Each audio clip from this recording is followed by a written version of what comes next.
Halo, nama saya Zakir Haris Abdullah. Saya akan menjelaskan tentang konflik manajemen untuk memenuhi tugas UAS Estetika Humanisme. Pada layar saya telah membuat mind map.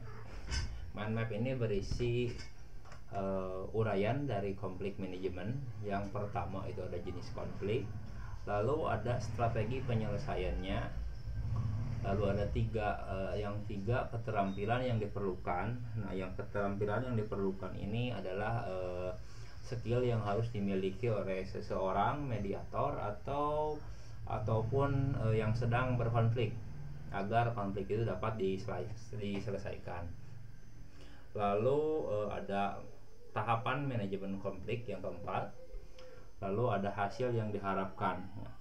Pada konflik manajemen tentunya ujung-ujungnya pasti akan merujuk atau untuk menghasilkan apa titik temunya atau hasil yang diharapkannya seperti apa.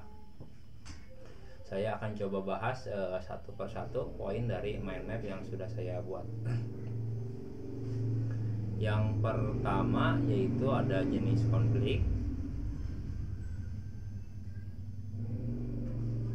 Jenis konflik itu dibagi menjadi beberapa, yaitu ada konflik interpersonal, yaitu terjadi antara individu atau perorangan.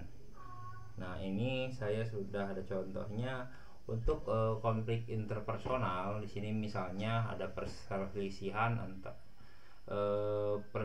antar tetangga tentang batas tanah. Nah, ini yang biasa terjadi di kehidupan bermasyarakat ya, yaitu ada sengketa batas tanah atau ada pagar yang terlalu maju. Itu pun sering menjadi masalah di masyarakat. Ini dikategorikan sebagai konflik interpersonal.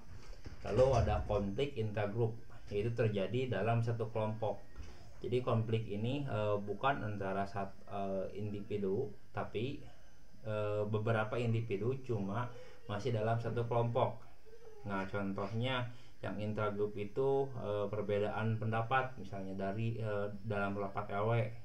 Nah, itu biasa terjadi di kehidupan bermasyarakat, itu termasuk konflik intragroup atau terjadi dalam satu kelompok. Lalu ada konflik intergroup. Nah, kalau tadi yang intragroup itu dalam satu kelompok, untuk yang intergroup itu antara kelompok yang berbeda. Contohnya persaingan antar desa dalam lomba kebersihan misalnya, itu bisa, sebenarnya itu bukan konflik ya. Mungkin seperti itulah, mungkin ada pertandingan antara desa atau apa, itu masuk ke intergroup. Lalu ada konflik interorganisasi, terjadi dalam konteks organisasi atau lembaga. Contohnya perselisihan antara pengurus dan anggota operasi. Itu untuk jenis konflik. Selanjutnya ada strategi penyelesaian. Nah, ada beberapa untuk menyelesaikan suatu konflik, yaitu dengan negosiasi. Negosiasi adalah pihak-pihak yang berkonflik itu mencoba menyelesaikan masalahnya secara langsung, seperti diskusi antar yang berkonflik misalnya. Untuk penyelesaian yang kedua itu ada mediasi. Nah, untuk mediasi ini dia akan melibatkan pihak ketiga yang netral, yang untuk menyelesaikan untuk membantu menyelesaikan konflik di antara kedua belah pihak. Bedanya dengan yang pertama, kalau yang pertama itu tidak ada pihak ketiga, hanya langsung orang yang berkonfliknya dia melakukan negosiasi. Selanjutnya ada arbitrasi atau penyelesaian melalui pihak ketiga yang memiliki wewenang untuk membuat keputusan. Contohnya yaitu penyelesaian sengketa waris melalui pengadilan. Nah, di sini pihak yang memiliki kewenangannya yaitu pengadilan. Lalu ada strategi penyelesaian itu kolaborasi ya, atau bekerja sama untuk mencapai solusi yang menguntungkan semua pihak. Misalnya masalahnya itu sungainya kotor. Nah, ini bisa dilakukan kolaborasi untuk membersihkan sungai tersebut. Seperti itu untuk strategi penyelesaian. Nah, dalam melaksanakan strategi penyelesaian yang tadi ada beberapa jenis itu, di sini individu yang konflik atau mediatornya harus memiliki keterampilan yang diperlukan. Yang pertama yaitu ada empati.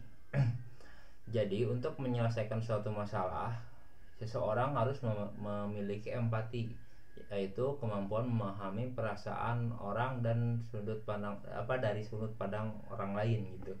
Jadi ketika kita menjadi si A, pasti pandangannya seperti ini. Nah, ini kita harus memahami untuk sebagai empati gitu. Lalu ada pengendalian emosi. Pengendalian emosi di sini adalah kemampuan mengelola emosi dalam suatu konflik.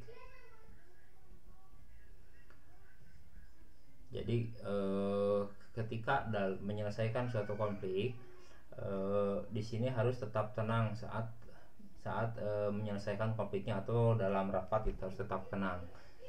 Lalu ada komunikasi yang efektif.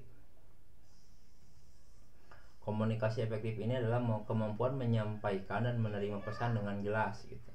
Lalu ada problem solving, yaitu kemampuan menganalisis masalah dan mencari solusi.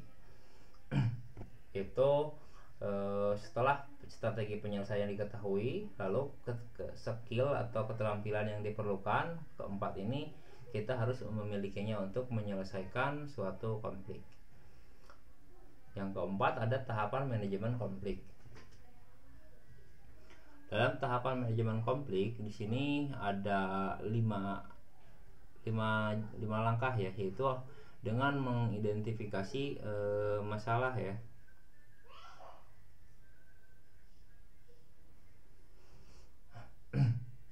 Jadi dalam menyelesaikan konflik kita harus mengetahui masalahnya dulu itu apa, intinya apa. Ini harus diidentifikasi terlebih dahulu.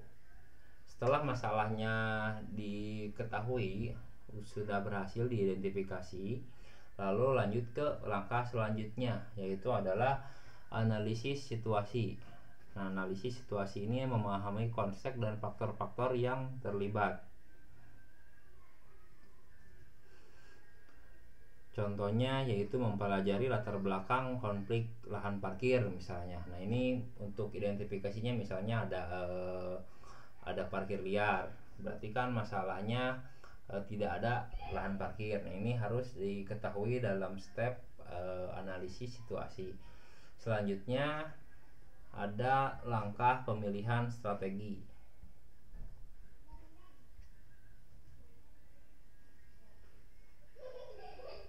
Pemilihan strategi yaitu menentukan pendekatan yang tepat. Misalnya untuk yang kasus tadi lahan parkir, pendekatannya mau seperti apa. Selanjutnya ada step implementasi, yaitu menerapkan strategi yang dipilih, yaitu pelaksanaannya. Setelah dilaksanakan strategi yang dipilih tadi, maka akan lanjut ke langkah evaluasi. Apakah pemilihan strategi tadi dan pelaksanaan itu sudah tepat atau belum? Itu ada di tahap evaluasi.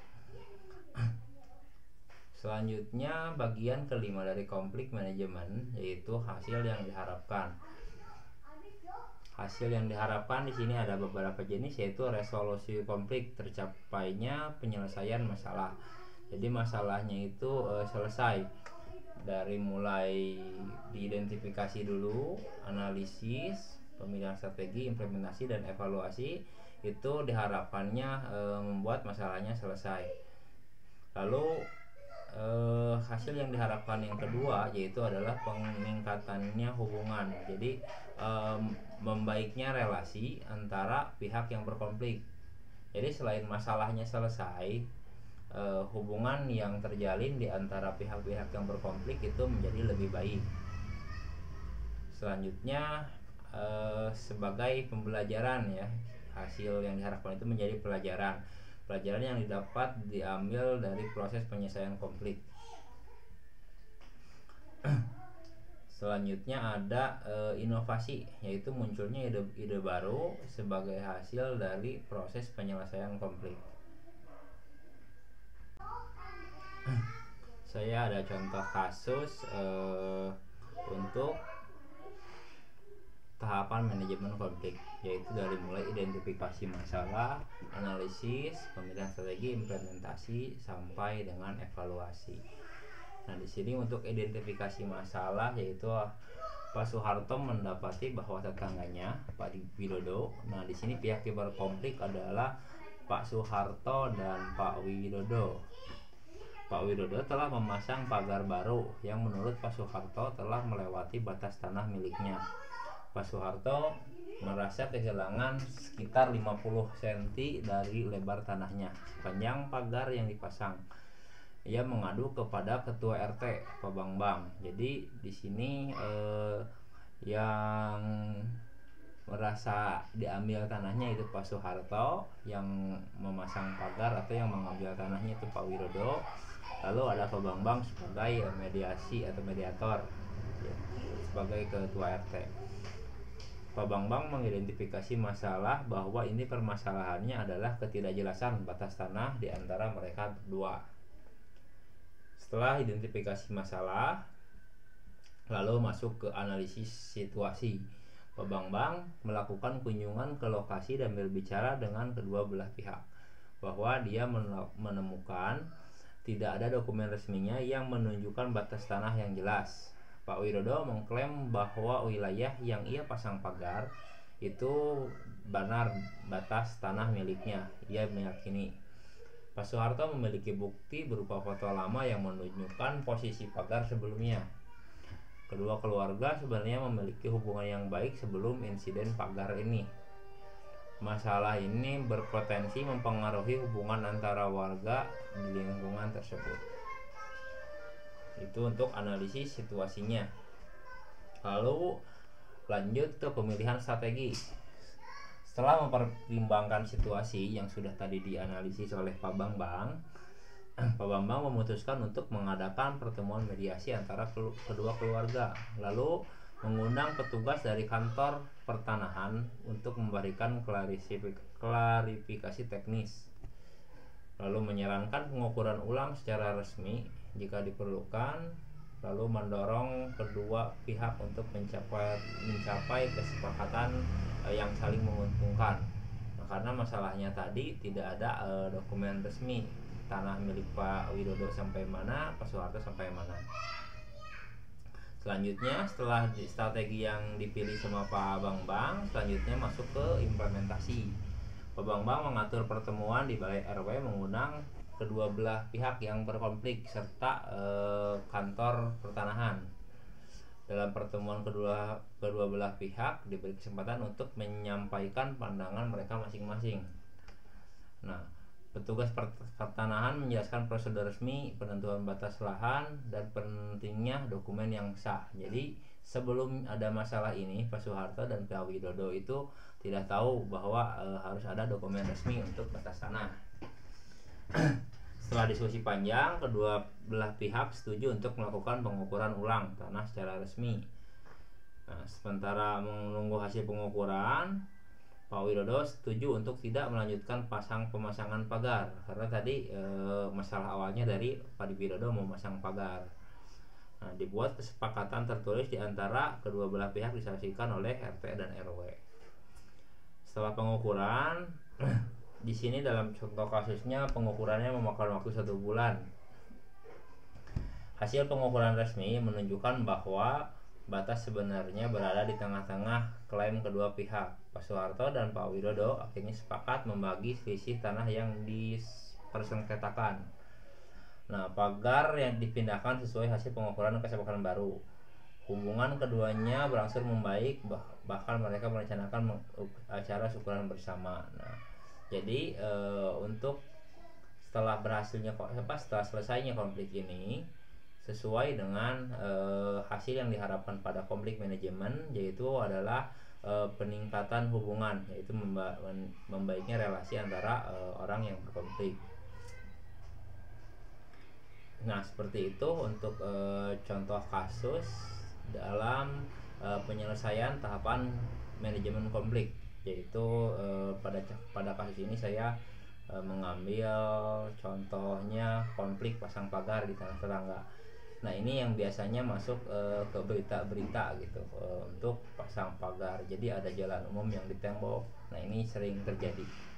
Demikian video presentasi tentang konflik manajemen. Semoga bisa memenuhi untuk tugas UAS S3 Humanisme. Terima kasih.